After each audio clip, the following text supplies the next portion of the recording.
Auzubillahiminash-shaytanir-rajim. Bismillahir-rahmanir-rahim. Assalamu alaikum, dear first year. I hope that you will be fine and attending your lectures. और जो है आपकी classes regular चल रही होंगी। तो आपसे ये कहना था कि आप अपने पेरेंट्स की रिस्पेक्ट किया करें, करते ही होंगे, ज़्यादा किया करें, ठीक है, और उनका बहुत ज़्यादा ख्याल रखा करें। आपको बताना है कि इस यूनिवर्स में कुछ ऐसी चीज़ें हैं जिनको सिर्फ देखने का भी अल्लाह पाक ने अजर और सवाब रखा है, ठीक है।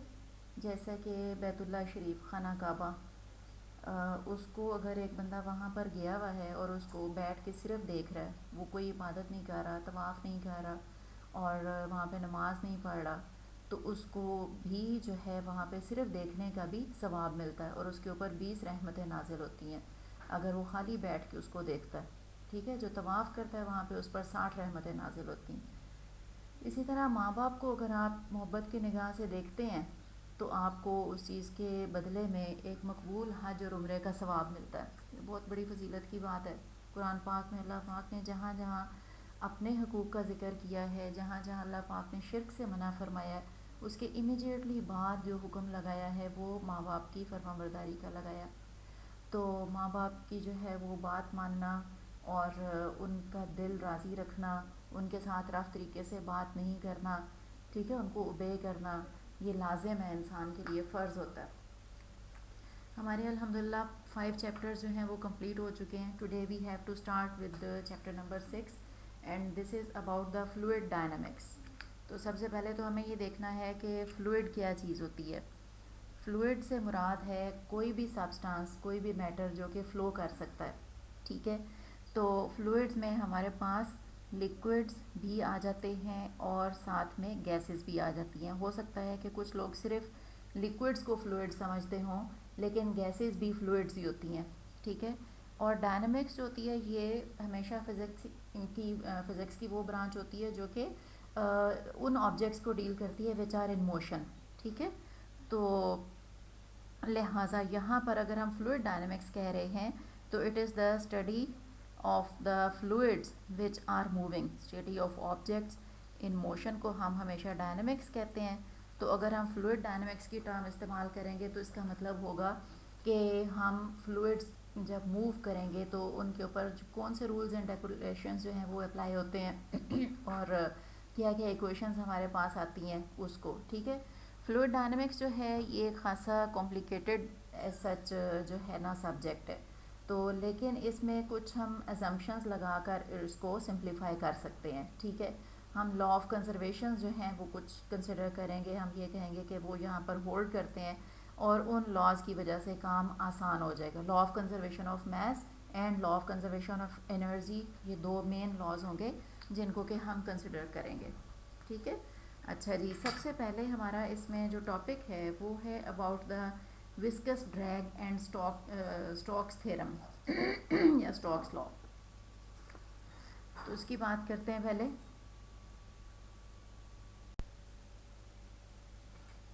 So the first topic is about the viscous drag and Stokes law.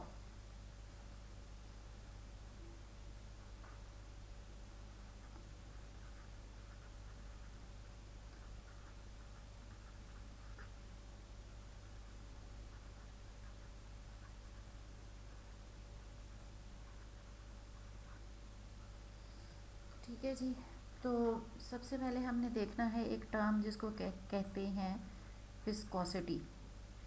Viscosity जो है ये हमारे पास फ्लूइड्स की एक मेन प्रॉपर्टी है और इसका मतलब ये होता है कि एक फ्लूइड की जो डिफरेंट लेयर्स होती हैं उनके बीच में जो एक फ्रिक्शनल इफ़ेक्ट होता है उसको हम कहते हैं विस्कोसिटी। अगर आप इस टॉपिक को देखें तो आप इसकी पहली लाइन देखें, the frictional effect between the different layers of a fluid is described in terms of the viscosity, ठीक है। तो आगे क्या है, viscosity measures how much force is required to slide one layer of the liquid over another layer. ये आप समझ लें कि ये विस्कोसिटी की जो है ना डेफिनेशन है, राइट।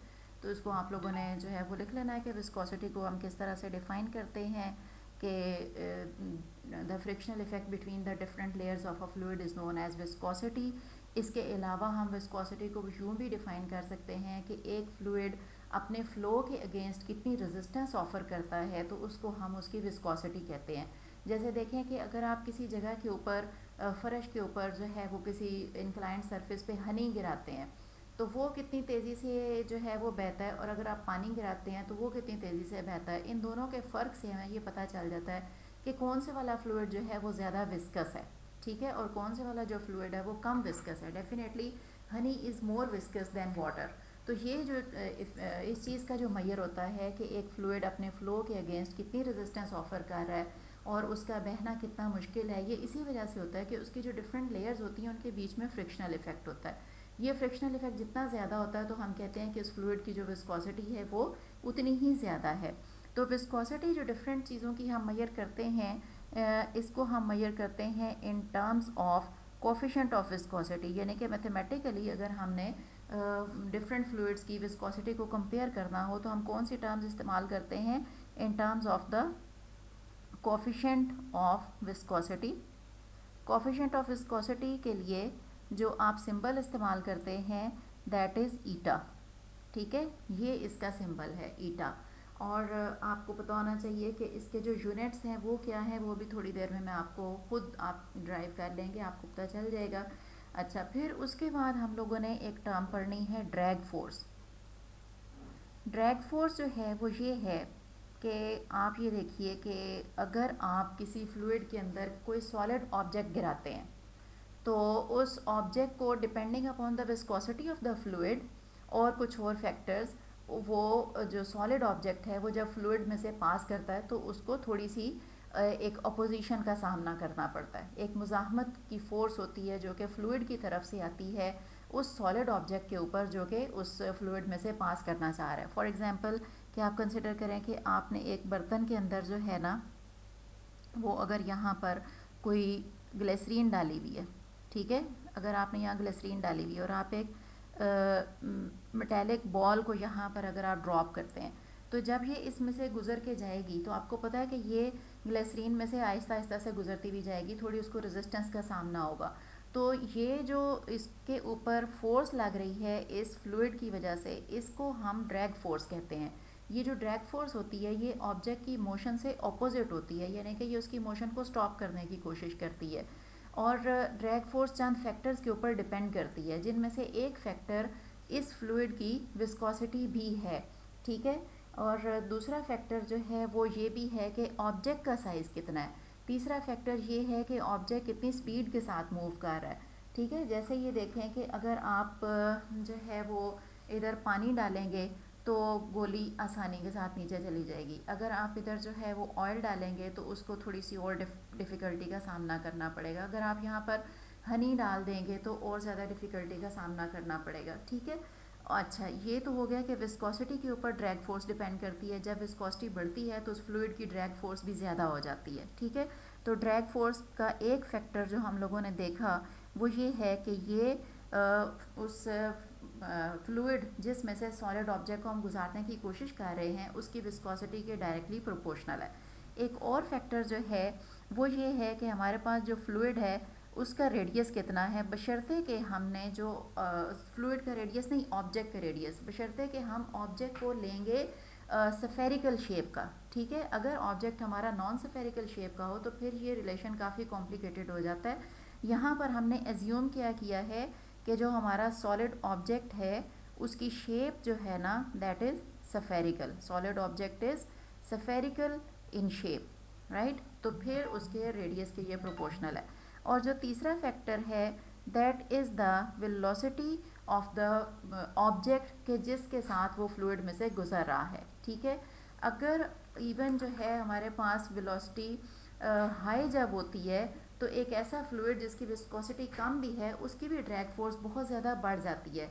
इसका मुशाहिदा इससे किया जा सकता है कि अगर आप पैदल चल के जा रहे हैं किसी जगह के ऊपर तो आपको एयर की रेजिस्टेंस जो है अपने ऊपर इतनी ज़्यादा महसूस नहीं होती, लेकिन अगर आप किसी हाईवे के ऊपर किसी गाड़ी में जा रहे हैं और आप तेज़ स्पीड के ऊपर हैं और गाड़ी में से आप अपना हैंड बाहर निकालते हैं तो you can feel a strong push of the air upon your hand opposite to the direction in which your car is going. अगर आपकी कार फॉरवर्ड जा रही है तो आपको अपने हाथ जो है वो बैक पुश होता हुआ महसूस होगा एयर की वजह से, क्योंकि आप हाई स्पीड के ऊपर जा रहे हैं। तो एयर जिसकी कि विस्कोसिटी बहुत ज़्यादा नहीं है, लेकिन ड्रैग फोर्स स्पीड की वजह से बहुत ज़्यादा हो जाती है। तो जब हम इन सारे फैक्टर्स को कंबाइन करते हैं तो हमारे पास स्टोक्स लॉ आता है, F is equal to 6 pi eta are and V. ठीक है, जिस साइंटिस्ट ने ये हमें लॉ दिया था उसका नाम चूंकि स्टोक है तो लिहाजा हम इसको स्टोक्स लॉ कहते हैं। ठीक है, कि जो ड्रैग फोर्स होती है, अब ड्रैग फोर्स कौन से वाली फोर्स है ये आपकी बुक में हाईलाइटेड जो है वो गिवन है, an object moving through a fluid experiences a retarding force which is called the drag force. ठीक है, ये हमारे पास डेफिनेशन इसकी मौजूद है। अच्छा, ये रिलेशन आ गया ड्रैग फोर्स के बारे में, this is the drag force. अब उसके बाद यहाँ से अगर हम देखें कि ईटा हमारे पास आ जाता है F divided by 6 pi R and V. ठीक है, ये अब मैं आपको बता रही हूँ कि ईटा जो कोफिशिएंट ऑफ विस्कोसिटी है उसके हम यूनिट कौन से वाले इस्तेमाल कर सकते हैं। तो F के यूनिट हमारे पास होते हैं न्यूटन्स। ठीक है, न्यूटन, और 6 पाई के तो कोई यूनिट नहीं है, इसके हो गए मीटर और इसके मीटर पर सेकंड, तो ये हो गए मीटर स्क्वायर और सेकंड ऊपर चला जाएगा। इसका मतलब ये है कि क्योंकि वो पर सेकंड था ना, सो ये यूनिट हमारे पास हो गए न्यूटन मीटर -2 एंड सेकंड। ठीक है, इसके अलावा जब हम इसको किलोग्राम में कन्वर्ट करेंगे तो फिर हम देखेंगे कि न्यूटन को फर्दर जो है ना आपने लिखना है, न्यूटन किसके बराबर होता है, किलोग्राम मीटर सेकंड -2 के बराबर होता है। ठीक है, इधर से फिर आप इसके साथ जब आप मल्टीप्लाई करेंगे m-2 और साथ में मल्टीप्लाई करेंगे s। ठीक है, तो ये छोटी सी आपके लिए असाइनमेंट है, तकरीबन हो ही गई है। आपने बताना है कि ईटा के फाइनली यूनिट्स जो हैं किलोग्राम मीटर सेकंड में वो क्या बनेंगे। ठीक है, ये आपने मुझे बताना है कि जो हमारे पास units of coefficient of viscosity जो है वो कौन से वाले आ रहे हैं। अच्छा, now we have to study about the terminal velocity. Next topic हमारा जो है पढ़ने का वो है टर्मिनल वेलोसिटी।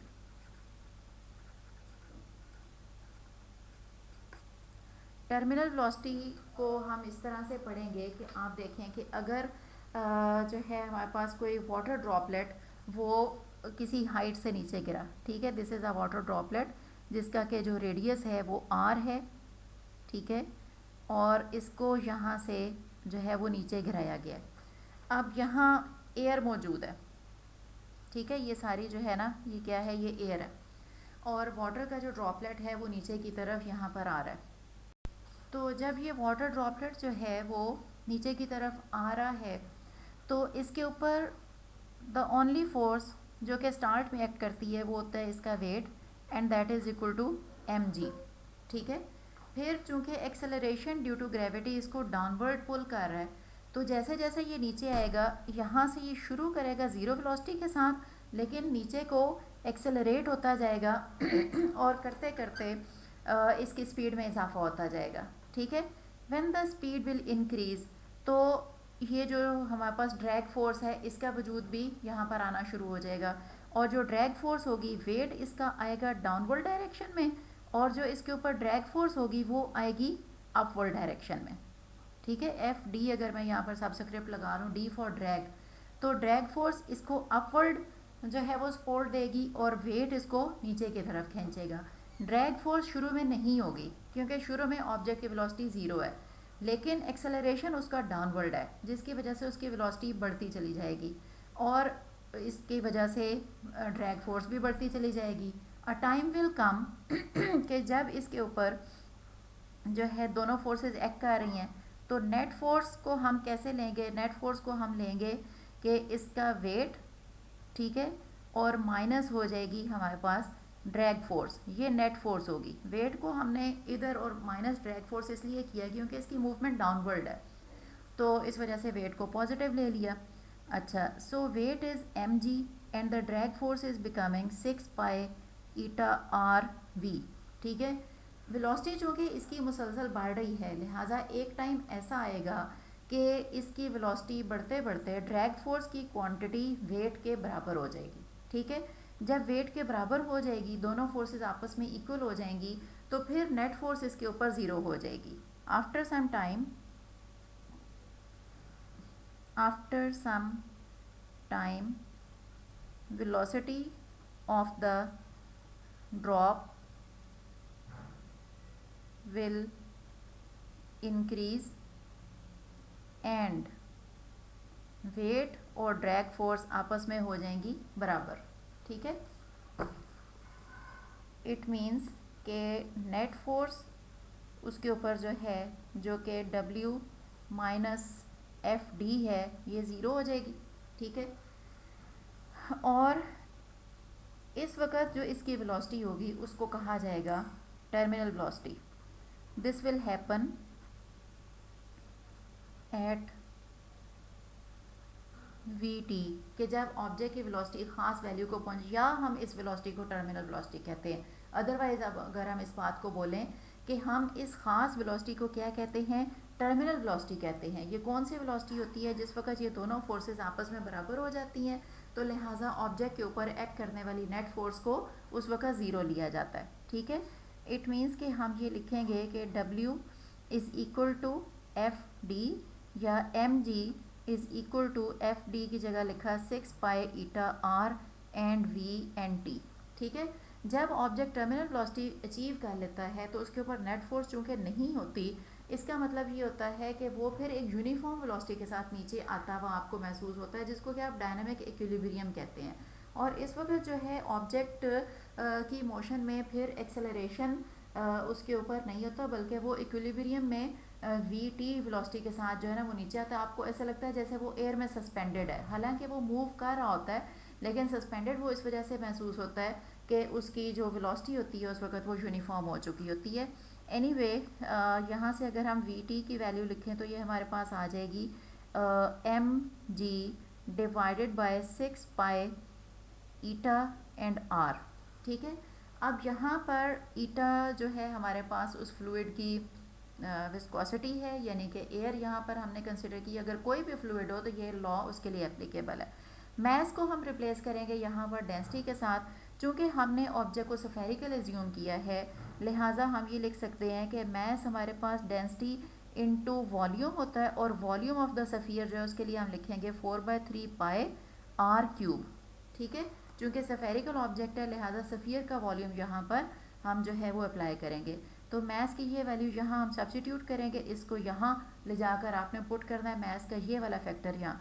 तो वी टी की वैल्यू आ जाएगी, एम की जगह हमने लिखा 4/3 पाई आर क्यूब और रॉ और जी, और डिवाइडेड बाय आ जाएगा 6 और पाई और आर और ईटा, ठीक है।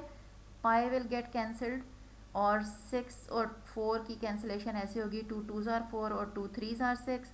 यहाँ से फैक्टर आएगा 2/9 का, 3 और 3 9 हो गए। ये r है तो ये इस क्यूब को कैंसिल करके इसका स्केयर कर देगा 2/9, ठीक है। और रॉ और g और r स्केयर, और यहाँ पर आ गया ईटा, ठीक। ये हमारे पास रिलेशन बना है टर्मिनल वेलोसिटी का। किसी भी फ्लूइड की हम टर्मिनल वेलोसिटी इस रिलेशन की मदद से फाइंड आउट कर सकते हैं। अगर वो स्फेरिकल शेप का है, उसकी डेंसिटी रॉ है, और जिस फ्लूइड में से वो पास कर रहा है उसका कोफिशिएंट ऑफ विस्कोसिटी कितना है, दैट इज़ ईटा, ठीक है। उसके बाद हम पढ़ेंगे फ्लूइड फ्लो। फ्लूइड फ्लो हम दो तरह का लेते हैं। इसको किस तरह से दो तरह का लिया जाता है कि हमारे पास अगर जो है आप बाज़ों का देखते हैं कि कोई फ्लूइड जब बह रहा होता है तो वो बड़े ही जो है ना पुरसकून अंदाज में बह रहा होता है, तो बाज़ों का जो है वो बड़ा डिस्टर्ब से अंदाज में फ़्लो कर रहा होता है। तो दो तरह का हम फ्लूइड फ़्लो जो है वो कंसिडर करते हैं। एक टाइप को हम कहते हैं स्ट्रीम लाइन और लेमिनार फ़्लो, स्ट्रीम लाइन और laminar flow.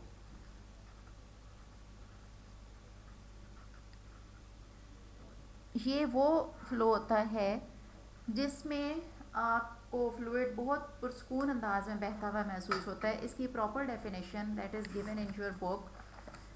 The flow is said to be streamline or laminar if every particle that passes a particular point moves along exactly the same path as followed by the particle which passed that point earlier।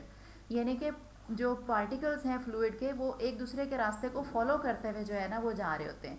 ये देखें, ये जो ऊपर fluid का flow बनाया गया ये stream line की मिसाल है, ठीक है, जिसमें जो है वो बिल्कुल एक लाइन में चलते हुए जा रहे हैं। फिर इसके अंदर जो है इस फ्लो की क्या क्या प्रॉपर्टीज़ होती हैं, यहीं नीचे अगर आप देखेंगे, each particle of the fluid moves along a smooth path called the stream line, ठीक है, जिस पाथ के अलोंग वो फ्लूइड मूव करते हैं वो स्ट्रीम लाइंस कहलाते हैं, ठीक है ना। अगर इस तरह से फ्लूइड का फ्लो जो है वो चलता चला जा रहा है, ठीक है, हर पार्टिकल जो है अपने से पहले जो उससे पार्टिकल गुजर कर गया उसके रास्ते को वो फॉलो करता हुआ जा रहा है, तो ऐसे फ्लो को हम स्ट्रीम लाइन या लेमिनार फ्लो कहते हैं। ये जो लाइनें हैं ये क्या कहलाती हैं, ये स्ट्रीम लाइंस कहलाती हैं। These lines are called stream lines.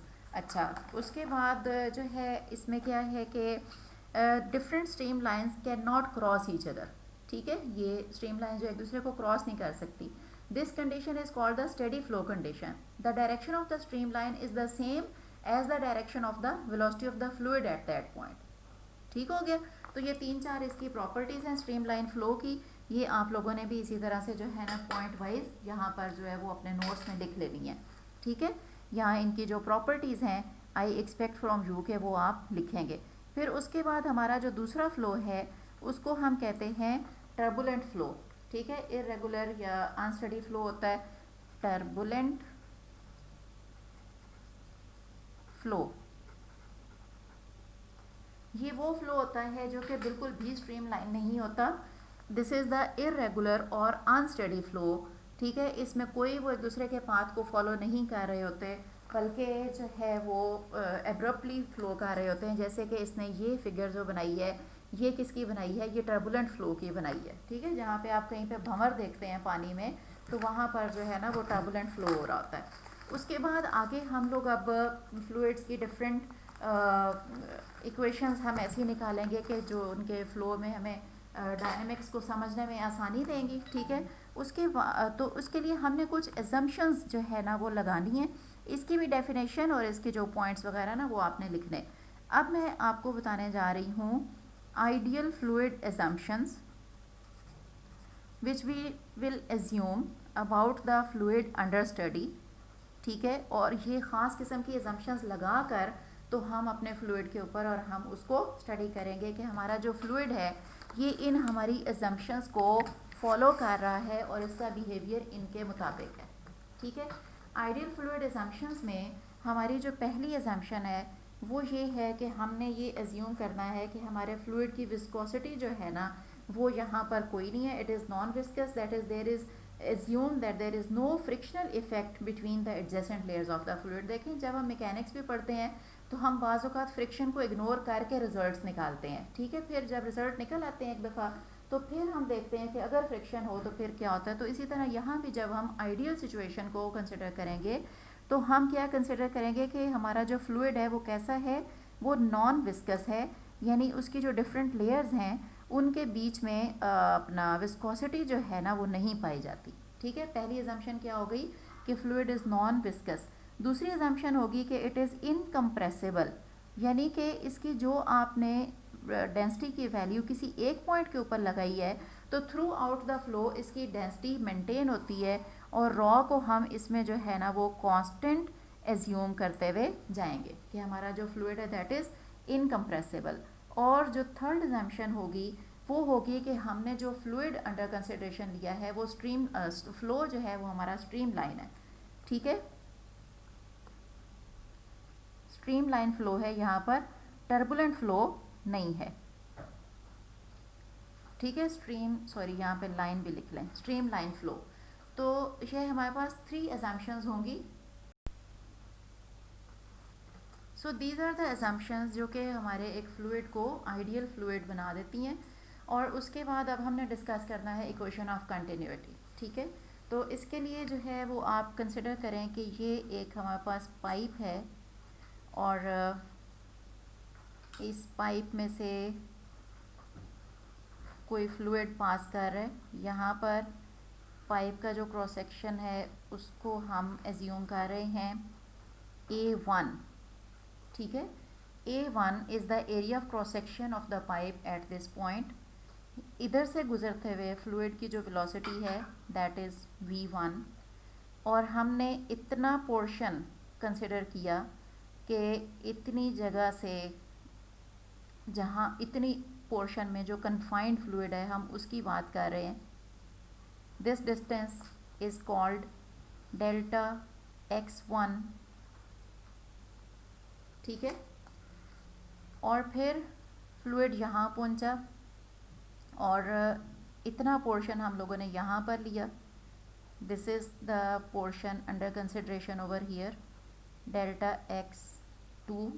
ये फासला यहाँ पहुँचकर फ्लूइड की जो स्पीड है वो हो जाती है v2 और इस जगह का जो एरिया ऑफ क्रॉस सेक्शन है that is equal to a2. ठीक है. अच्छा, एरिया ऑफ क्रॉस सेक्शन को जो है वो आपको मैं समझाती हूँ कि एरिया ऑफ क्रॉस सेक्शन दरअसल किसी चीज़ की मोटाई को मेजर करता है. ठीक है. फॉर एग्जांपल ये देखिए, ये आपके सामने पेन है ना मेरा, तो इसका ये जो, अगर आप इसको यूँ देखें, यहाँ पर ये आपको एक इसकी सर्कुलर शेप नज़र आती है ना, तो ये वाला जो हमारे पास सर्कल होता है, इस सर्कल का जितना एरिया होता है वो इस चीज़ का एरिया ऑफ क्रॉस सेक्शन होता है. ठीक है. तो अगर ये मार्कर है, अब ये देखें यहाँ पर ये जो इसका सर्कुलर पॉइंट है, इस सर्कल का जितना एरिया होगा ये इसका एरिया ऑफ क्रॉस सेक्शन होगा. तो ये आपने सारा यहाँ पर लिख लिया कि हमारे पास एक फ्लूइड है जो कि जो है वो फ़्लो कर रहा है और इस तरह से वो फ़्लो कर रहा है कि एक पाइप है जो कि नॉन यूनिफॉर्म साइज़ का है. यहाँ पर पाइप की मोटाई कम है, यहाँ पर पाइप की मोटाई ज़्यादा है. The particles in the fluid move along the stream line. Ideal fluid है. ठीक है. एक स्मॉल टाइम डेल्टा टी में the fluid at the lower end of the tube moves a distance delta x1 with the velocity v1. a1 यहाँ पर area of cross section है. ठीक है. तो यहाँ पर जितना मैस उसका फ्लूइड का हमारे पास कन्फाइंड होगा डेल्टा m1, वो किसके बराबर होगा, डेंसिटी यहाँ पर जो कि ρ1 है और मल्टीप्लाइड बाय यहाँ पर जो होगा वॉल्यूम. ठीक है. अब इतने पोर्शन का जो वॉल्यूम होगा वो किसके बराबर होगा, वो हमारे पास होगा एरिया ऑफ क्रॉस सेक्शन को हम मल्टीप्लाई कर देंगे यहाँ के डिस्टेंस के साथ. ठीक है. तो ये हमारे पास आ गया उसका मैस. अब आपको पता है कि इसने v1 velocity delta T time लिया, v1 वेलोसिटी थी, तो डिस्टेंस को हम वेलोसिटी इंटू टाइम के एतबार से v1 इंटू डेल्टा टी की जो है ना उसकी वैल्यू उसकी सब्स्टिट्यूट कर सकते हैं. तो ये हमारे पास क्या चीज़ आई है, ये मैस ऑफ द फ्लूइड है जो कि इधर मौजूद है. ठीक है. उसके बाद जो है ρ1 यहाँ पर डेंसिटी हो गई. Similarly, the fluid that moves with the velocity v2 through the upper end in the same time delta t. उसी वक्त डेल्टा टी टाइम में जितना फ्लूइड यहाँ से जो है वो मूव कर रहा है तो उसका जो मैस होगा वो हम कैसे निकालेंगे, वहाँ पर जो उसकी डेंसिटी है और उस जगह का जो वॉल्यूम है, उस जगह का वॉल्यूम हमें नज़र आ रहा है कि वो a2 इंटू डेल्टा x2 है और वहाँ पर चूँकि फ्लूइड की जो वेलोसिटी है वो v2 है तो ये हो जाएगा v2 इंटू डेल्टा टी हो जाएगा. ठीक है. Now since we have applied the ideal fluid assumption, ideal fluid assumption जो है वो क्या है कि हमारा फ्लूइड जो है उसकी डेंसिटी चेंज नहीं होती, इनकम्प्रेसिबल है. इसका मतलब ये है कि ρ1 इज़ इक्वल टू ρ2 होगा. Since the fluid is incompressible, उसकी डेंसिटी हर जगह के ऊपर सेम रहेगी, लिहाजा जो उसकी डेंसिटी जो है वो lower part of the pipe में है वही हमारे पास upper part of the pipe में होगी और इसको हम कोई रॉ के बराबर लिख लेते हैं. ठीक है. तो जब आप इसको ये लिखेंगे फिर उसके बाद हमने ये एज्यूम किया कि जो है हमारा यहाँ पर मैस जो है ना वो कंजर्व हो रहा है, तो law of conservation of the mass को हम लगाएंगे. Mass of the flow into the bottom of the pipe through a1 in a time delta t must be equal to the mass of the liquid that flows out. जितना यहाँ से इन हुआ उतना ही यहाँ से फिर हमारे पास आउट हो रहा है. तो इस चीज़ को जब हम लिखेंगे तो using the law of conservation of mass हम लिखेंगे कि delta m1 is equal to delta m2. जितना मैस यहाँ पर एंटर हुआ उतना वहाँ से एग्जिट हुआ. अगर यहाँ पर कोई लॉस ऑफ मैस जो है वो यहाँ हमारे पास नहीं हो रहा, यानी मैस कंजर्व हो रहा है.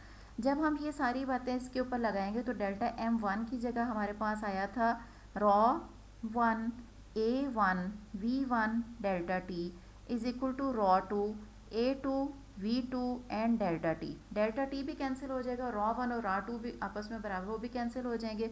We will get A1 V1 is equal to A2 V2। ये इक्वेशन जो है ये कहलाती है equation of continuity. This equation is known as equation of continuity. ठीक है, ये क्या स्टेट करती है? ये स्टेट करती है कि आपका जो पानी का पाइप का एरिया ऑफ क्रॉस सेक्शन और उधर उसकी जो वेलोसिटी, इनका प्रोडक्ट जो लोअर पॉइंट के ऊपर है या जो एक पॉइंट के ऊपर है वही दूसरे पॉइंट के ऊपर होता है। और ये किस एजम्पशन के नतीजे में आया है? Law of conservation of mass के नतीजे में। The product of the cross sectional area of the pipe and the fluid speed at any point along the pipe is constant.